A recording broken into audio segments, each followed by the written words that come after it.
Hello everyone, my name is Brianna and this is my informative speech.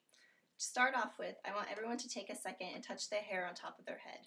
Feel the texture, run your fingers through it, and think about how important your hair is to you and your identity.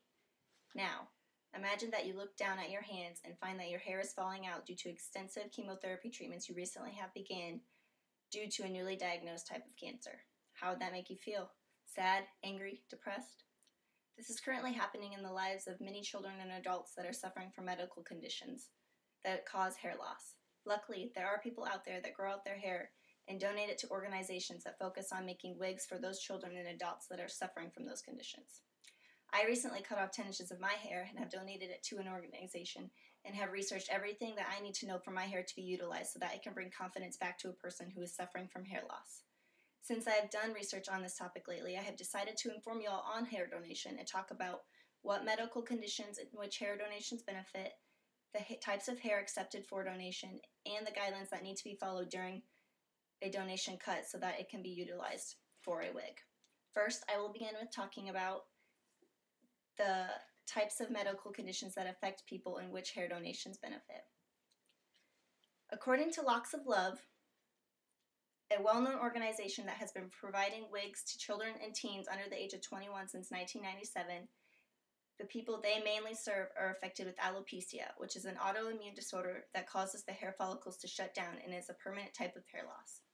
They also serve children and teens that are enduring cancer treatments, have suffered severe burn injuries, or have a permanent type of skin disorder that causes hair loss, such as ectodermal dysplasia or loose anagen syndrome.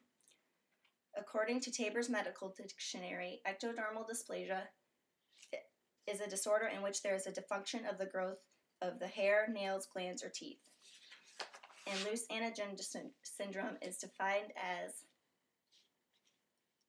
a disorder in which hair is abnormally thin and doesn't grow past the nape of the neck.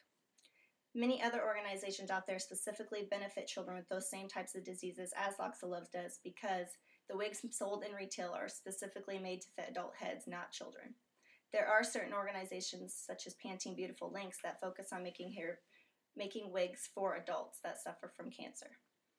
Even though each organization has a specific group of people they focus on, all organizations have one goal in common, and that is to restore normalcy and return self-esteem in those who are suffering from a stressful disease. When a child or adult loses their hair for the first time, they lose a sense of who they are and feel uncomfortable and embarrassed.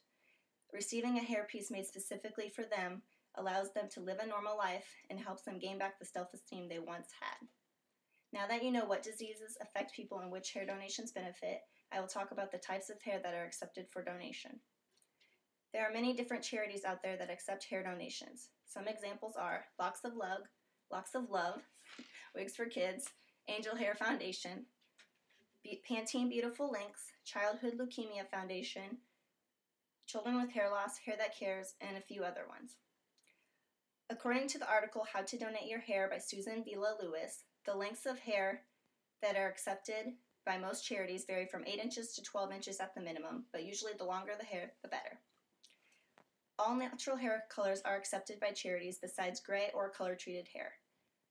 Lewis states that some charities do accept those types of hair, but most don't because to make one wig, it takes at least 6 and up to 20 ponytails, which all come from different donors, to make one wig. All those donations from different donors are all dyed one color, and gray hair and color-treated hair tends not to absorb hair dye as well, which makes it hard to make a natural-looking wig.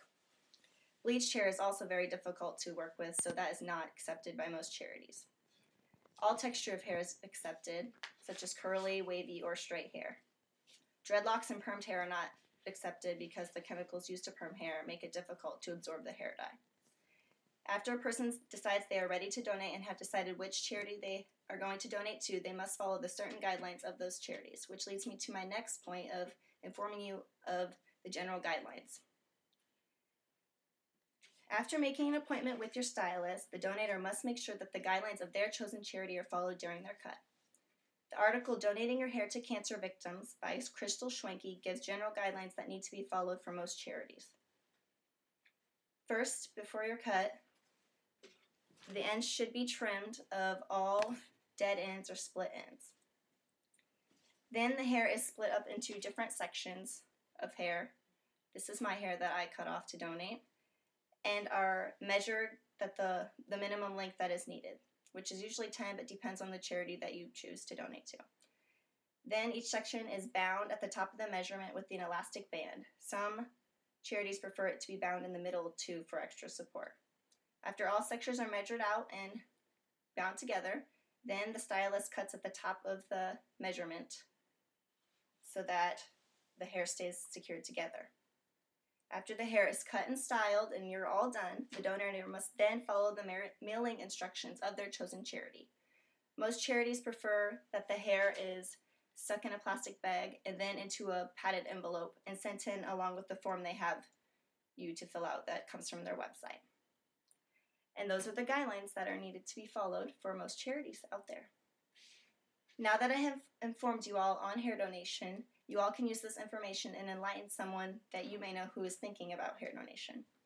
As I mentioned, hair donations benefit many people that suffer from many different medical conditions, and the guidelines that are needed to follow during your cut are very easy. Thank you for listening, and I hope you all learned a lot about this unique type of charity that I recently experienced for myself. Thank you.